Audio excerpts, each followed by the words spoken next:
Hello everyone. Hopefully आप सबकी preparations अच्छी चल रही होगी क्योंकि अब एग्ज़ाम आपके बिल्कुल नज़दीक हैं। स्कूल्स में भी हाफ ईयरली एग्जामिनेशन चल रहे होंगे, या तो हो गए होंगे या अबाउट टू स्टार्ट होंगे। सो ऐसे में आप लोगों को अब तो कमर कस लेनी है और अच्छे से अपना परफॉर्मेंस देना है। ये जो एग्ज़ाम टाइम का अब ये जो जोन होता है ना, इस टाइम पर कुछ शॉकिंग न्यूज़ मिलती रहती है, हमें कुछ नई नई चीज़ें मिलती रहती है, नई नई तरोताज़ा खबरें मिल रही होती हैं। इसी दौरान आज भी एक और नई न्यूज़ आई है and that is your time table. अब ये टाइम टेबल जो है वो आईसीएसई बोर्ड एग्जामिनेशन वालों के लिए है, आईसीएसई बोर्ड जो फॉलो करते हैं उन लोगों के लिए है। सो कहाँ से हम कैसे अप्रोच कर सकते हैं? You just need to put the ICSE board.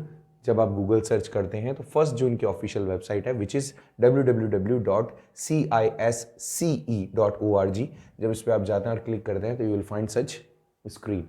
इस स्क्रीन में सबसे ऊपर ही ऊपर आपको कई सारी चीज़ें दिख रही होगी। आपको इनमें से अगर 10th का देख रहे हैं तो आपको सर्च करना है आईसीएसई क्लास 10th। यहाँ बड़े बड़े अक्षरों में लिखा हुआ है सब कुछ। 12th के लिए लिखा हुआ है, 12th ईयर के लिए लिखा हुआ है, ऐसे ही दूसरे प्लस साइन पे क्लिक करेंगे तो यहाँ पर आपको बताएगा सबसे पहले तो एक जनरल नोटिफिकेशन कि अगर आप प्राइवेट हैं तो आप इसको एग्जाम में अपीयर नहीं हो सकते हैं ऑल, ये सारी चीज़ें। थोड़ा स्क्रॉल डाउन करते हैं तो you will find the notice board. Notice board में ऊपर ही ऊपर आपको दिया हुआ है 12th बोर्ड का और नीचे दिया है 10th बोर्ड का। तो हम बात करते हैं 10th बोर्ड के लिए। तो 10th बोर्ड पे जैसे क्लिक करोगे तो यहाँ पे आपको दिख जाएगा आपका टाइम टेबल। शुरुआत वही जैसे जनरली होती है, कुछ इंफॉर्मेशन आपको देंगे, important notice for the candidate कि किस किस तरह से एग्जाम होने वाले हैं। यह एक अच्छी बात है, इन्होंने कहा है कि ईयर 2023 के लिए जो रिजल्ट्स होंगे वो इशू किए जाएंगे इनकी ऑफिशियल वेबसाइट्स पर, और मंथ होगा आपका मई 2003। Result will not be available from the office of CISCE in new Delhi. ठीक है, वो जो भी होगा आपको बता दिया जाएगा किस तरह से आप देख सकेंगे अपना रिजल्ट। वही कुछ सिंपल से instructions, directions for the candidates, like किस तरह से एग्जाम हॉल में आपको अपीयर होना है, क्या क्या चीज़ें कैरी करनी है, क्या चीज़ें करनी है, क्या चीज़ें नहीं करनी है, वो सारी चीज़ें। सारा तो पढ़ेंगे नहीं, हाँ इसमें ये जरूर पढ़ेंगे कि कुछ चीज़ें बोल्ड यहाँ पर इन्होंने कर रखा है, उन बोल्ड चीज़ों को पढ़ लेते हैं कि you are advise to answer only that number of questions as mention in a question paper. जितने क्वेश्चन पेपर आप में आपके क्वेश्चंस दिए गए हैं उन्हीं क्वेश्चंस का आपको जवाब देना है। कई बार बच्चा एक्स्ट्रा भी लिख देता है, कई बार क्वेश्चन नीचे जो क्वेश्चन नंबर होता है उसको ऊपर नीचे कर देता है, वो चीज़ें नहीं करनी है। अगर कुछ ऐसा होता है, सस्पेक्टेड होता है या फिर कंफ्यूजन क्रिएट करने वाला होता है तो आपके नंबर कट सकते हैं। एंट्री आप जो भी करेंगे, आपके आंसर बुकलेट पे जो भी लिखेंगे उसका अंदर आपको यूज करना है या तो ब्लू या फिर ब्लैक बॉल पेन या फिर इंक पेन, वो भी चीज उन्होंने बताई है। आंसर लिखते हुए आप सेम क्वेश्चन दो बार नहीं लिख सकते हो, सॉरी उसका आंसर दो बार नहीं लिख सकते हो। अगर आप ट्राई कर रहे हो कि एक आंसर मुझे बहुत अच्छे से आता है, दो बार लिख देते हैं टीचर, हो सकता है थोड़ा सा कंफ्यूज हो जाए और आंसर दे दे दोनों क्वेश्चंस का, तो आप ऐसा नहीं कर पाओगे। और ऐसा करते हो तो दोनों के, हालांकि एक का नंबर काट दिया जाएगा, एक आंसर को काट दिया जाएगा, बट प्रोबेबिलिटी होती है कि आप पता सेकंड वाले में आपने अच्छा लिखा होता है तो आपके मार्क्स कट जाते हैं। तो ऐसी प्रोबेबिलिटी करना ही नहीं है ना अपने को क्रिएट कि एक आंसर दे दो बस वो सफिशिएंट होगा। कोशिश करा करो सीरियल वाइज ही आप जैसे क्वेश्चन पेपर में दिए हुए नंबर्स हैं उसी के अंदर आपके आंसर्स भी हो। ठीक है, सेम वही चीज़, वही पेन आपको यूज़ करना है। कोई इलेक्ट्रिक गैजेट आप नहीं अपने साथ कैरी कर सकते हैं। आजकल स्मार्ट वॉच का बहुत ट्रेंड चल रहा है, तो आप स्मार्ट वॉच सोच के चलो कि हम लेके जा पाएंगे, so will not be permitted. Result बता दिया आपको। हाँ, कुछ इन्होंने ये भी कहा है कि अनफेयर मीन्स वॉट। कई बार ये कहा जाता है, एक सिंपल सी लाइन दे दी जाती है कि आप अगर अनफेयर प्रैक्टिसेस करते हुए पाए जाते हैं तो you are not suppose to sit in the examination hall, या फिर आगे फर्दर एग्जाम नहीं दे पाएंगे। तो what does it mean, unfair मतलब क्या, तो वो सारा इन्होंने बताया कि अनफेयर क्या होगा। ठीक है, तो ये सारा ऐसा काम करेंगे ही नहीं अपन तो सारे अच्छे बच्चे हैं, तो ऐसा काम अपन करेंगे ही नहीं। अब अगर इसको स्क्रॉल डाउन करेंगे, लगभग 5 पेजों का पीडीएफ था, 5 पेजों के अंदर से सबसे लास्ट पेज पे, 5th पेज पे आपका टाइम टेबल आ जाएगा।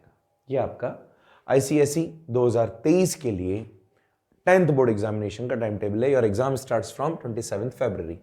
11 बजे से एग्जाम शुरू होगा। पहला पेपर आपका इंग्लिश लैंग्वेज का होगा 2 आवर का।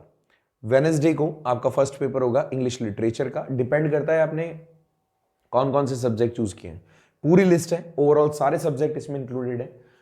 डिपेंड यही है आपने जब अपना फॉर्म फिल किया है उसमें कौन कौन सब्जेक्ट आपने चूज किए, तो आपके लिए केवल वही डेट्स इंपॉर्टेंट होगी। इतने सारे पेपर है नहीं, आप वैसे ही समझदार हो सारे, तो जितने भी आपके सब्जेक्ट हैं उसमें से आपने जो सब्जेक्ट ऑप्ट किए हैं वही आपके लिए डेट्स काम की है। तो मैं सारा एक बार बता रहा हूं यहाँ पे। तो 27 फरवरी से स्टार्ट है। इंग्लिश लैंग्वेज का पेपर होगा 2 आवर का, पेपर 1, एंड पेपर 2 लिटरेचर का वो एक मार्च को होगा, and it is all having the same time. Duration that is 2 hours. March 3 को आपको कॉमर्शियल स्टडीज का पेपर देना है 2 आवर्स का। 4 मार्च को 9 AM पे आर्ट का पेपर है 3 आवर्स का। मार्च 6 को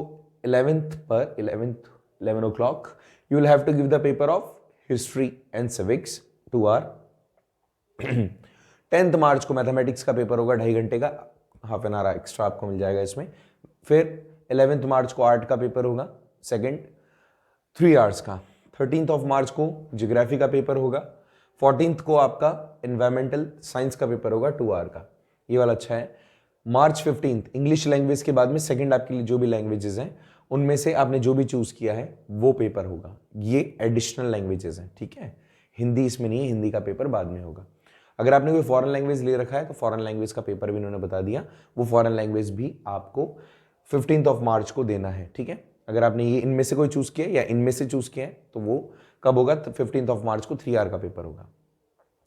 फिर फिजिक्स का पेपर होगा 2 आवर का 17th को। 18th को होगा आपका आर्ट का 3 आवर्स का। मार्च को होगा आपका 20th को केमिस्ट्री का पेपर। 21st को होगा इकोनॉमिक्स का पेपर।